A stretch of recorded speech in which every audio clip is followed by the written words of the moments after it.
আমি হযরতকে তার মূল্যবান আলোচনা পেশ করার জন্য স্বনির্বন্ধ অনুরোধ জানাচ্ছি। আমরা যারা এখন এদিক সেদিক ঘোরাফেরা করতেছি, সকলের প্রতি উদারতা আহ্বান, আমরা সকলেই আমাদের মুরব্বীদের রূহের মাগফিরাতের জন্য মাহফিল প্যান্ডেলে এসে সমবেত হই। আসসালামু আলাইকুম ওয়া রাহমাতুল্লাহি ওয়া বারাকাতুহু।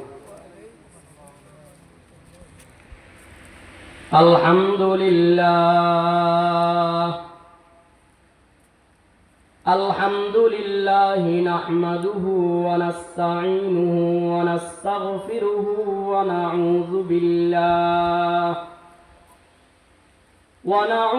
বিল্লাহি মিন শুরুরি আনফুসিনা ওয়া মিন সাইয়্যাতি আ'মালিনা।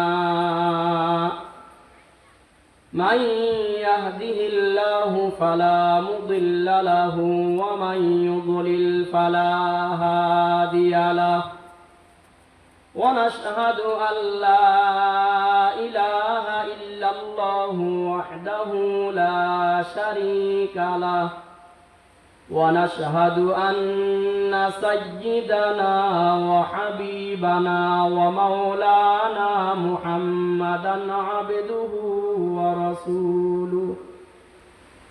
أما بعد فقد قال الله تعالى في كلامه المجيد وفرقانه الحميد. أعوذ بالله من الشيطان الرجيم. بسم الله الرحمن الرحيم. ألهاكم التكاثر حتى زرتم المقابر. كلا سوف تعلمون ثم كلا سوف تعلمون. كلا لو تعلمون علم اليقين لترون الجحيم ثم لترونها عين اليقين ثم لتسألن يومئذ عن النعيم. وقال النبي صلى الله عليه وسلم لو كان لابن آدم واديا من ذهب لأحب أن يكون له ثانيا ولا يملأ فاه إلا التراب أو كما قال النبي صلى الله عليه وسلم. সকলেই প্রাণ খুলে দুরূদ পড়ি আল্লাহুম্মা সাল্লি আলা মুহাম্মাদ ওয়া আলা আলি মুহাম্মাদ কামা সাল্লাইতা আলা ইব্রাহিম ওয়া আলা আলি ইব্রাহিম ইন্নাকা হামিদুম মাজিদ. আল্লাহুম্মা বারিক আলা মুহাম্মাদিন ওয়া আলা আলি মুহাম্মাদ কামা বারাকতা আলা ইব্রাহিম ওয়া আলা আলি ইব্রাহিম ইন্নাকা হামিদুম মাজিদ. লা ইলাহা ইল্লাল্লাহ লা ইলাহা ইল্লাল্লাহ লা ইলাহা ইল্লাল্লাহ লা ইলাহা ইল্লাল্লাহ লা ইলাহা ইল্লাল্লাহ. বহু দূরে মদিনা আমরা কেমনে যাব জানি না। আল্লাহ বহু দূরে মদিনা আমরা কেমনে যাব জানি না। দয়াল আল্লাহ দয়া কর, নসিব কর মদিনা জুড়ে লা ইলাহা ইল্লাল্লাহ, লা ইলাহা ইল্লাল্লাহ, লা ইলাহা ইল্লাল্লাহু, লা ইলাহা ইল্লাল্লাহ, লা ইলাহা ইল্লাল্লাহু, লা ইলাহা ইল্লাল্লাহ। সুবহানাল্লাহ ওয়ালহামদুলিল্লাহ, লা ইলাহা ইল্লাল্লাহ। সুবহানাল্লাহ ওয়ালহামদুলিল্লাহ, লা ইলাহা ইল্লাল্লাহ, লা ইলাহা ইল্লাল্লাহ, লা ইলাহা ইল্লাল্লাহ।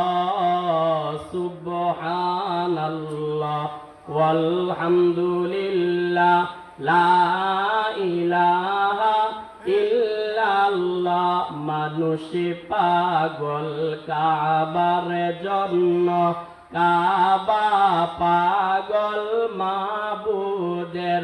আরে মানুষ পাগল কাবার জন্য, কাবা পাগল মাবুদের।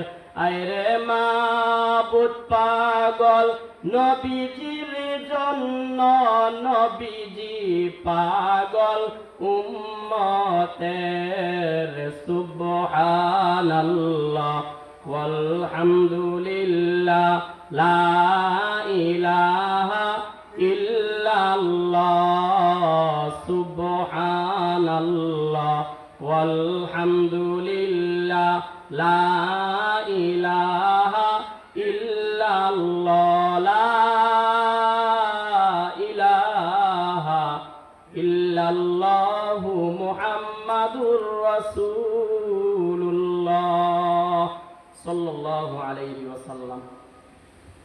সালামতি বাগবাড়ি সমসিদ্ধি এলাকাবাসীদের উদ্যোগে কবরবাসীদের রুহের মাগফিরাত কামনার্থে এক বিরাট ওয়াজ ও দোয়া মাহফিলের আজকের সম্মানিত সভাপতি, সার্বিক সহযোগিতায় রয়েছেন এলাকাবাসী। মহান আল্লাহ রব্বুল আলামিনের দরবারে শুকরিয়া আদায় করছি যে মহান আল্লাহ রব্বুল আলামিন আজকের এই বরকতপূর্ণ মাহফিলে আমাদেরকে আসার এবং বসার সুযোগ করে দিয়েছেন। এই জন্য আমরা সকলেই হৃদয়ের সমস্ত ভালোবাসাটুকুন উজাড় করে দিয়ে, আকাশ বাতাস মুখরিত করে, সমস্ত শক্তিটুকুন মুখের জবানের মধ্যে এনে মহান আল্লাহ রব্বুল আলামিনের শুকরিয়া আদায় করছি। জবান ছেড়ে পড়ছি আলহামদুলিল্লাহ। লক্ষ কোটি দুরূদ সালাম প্রেরণ করছি বিশ্ব মানবতার কান্ডারি, মুক্তির দিশারি, সাইয়্যিদুল মুরসালিন, রাহমাতুল লিল আলামিন, খাতামুন নবিয়্যিন মুহাম্মাদুর রাসূলুল্লাহ সাল্লাল্লাহু আলাইহি ওয়াসাল্লামের উপরে। আজকের মাহফিল যে হচ্ছে কবরবাসীদের রুহের মাগফিরাত কামনার্থে, আমরা সকলেই বলি আলহামদুলিল্লাহ। এই জন্য আজকে আমরা কবর কেন্দ্রিক কিছু আলোচনা করব ইনশাআল্লাহ। আমি আপনাদের সামনে যে সূরাটি তেলাওয়াত করেছি, সূরাতুত তাকাসুর, আজকে আপনাদের সম্মানিত ইমাম সাহেব আলহাজ আব্দুল্লাহ আল মাসরুর যে মাগরিব নামাজের মধ্যে তেলাওয়াত করেছেন সূরাতুত তাকাসুর, এই সূরাটির মধ্যে মহান আল্লাহ রব্বুল আলামিন মানুষ যে দুনিয়ার মহাচ্ছন্নে পড়ে পরকালকে ভুলে গিয়েছে, কবরের চিন্তা চেতনা যে তাদের থেকে দূর হয়ে গিয়েছে, এটা কেন হলো তার কিছু কারণ আল্লাহ রব্বুল আলামিন এখানে উল্লেখ করেছেন। বলেন আলহামদুলিল্লাহ। মহান আল্লাহ রব্বুল আলামিন কোরআনে কারীমের মধ্যে সূরাতুত তাকাসুরে আল্লাহ রাব্বুল আলামিন দুনিয়ার সমস্ত মানুষদেরকে উদ্দেশ্য করে বলছেন আল্লাহকুমুত তাকাসুর। আল্লাহ রাব্বুল আলামিন বলেছেন দুনিয়ার প্রাচুর্য, ধন সম্পদ, বাড়ি গাড়ি, টাকা পয়সা তোমাদেরকে মোহাচ্ছন্ন করে রেখে দিয়েছে, পরকাল থেকে তোমাদেরকে উদাসীন করে রেখে দিয়েছে। আল্লাহ রাব্বুল আলামিন তোমাদেরকে দুনিয়ার মধ্যে পাঠিয়েছেন খেলতামশা করার জন্য নয়। আল্লাহ রাব্বুল আলামিন বলছেন আফা হাসিবিতুম আন্নামা খলাকনাকুম আবাসাও ওয়া আন্নাকুম ইলাইনা লা তুরজাউন। আল্লাহ রাব্বুল আলামিন বলেন দুনিয়ার মানুষ তোমরা কি মনে করে নিয়েছো আল্লাহ রাব্বুল আলামিন তোমাদেরকে খামোখা সৃষ্টি করেছেন, ওয়া আন্নাকুম ইলাইনা লা তুরজাউন, আর তোমরা কি আমার কাছে ফিরে আসতে হবে না? এবার সকলে জবান ছেড়ে বলেন আমরা আল্লাহর কাছে যেতে হবে।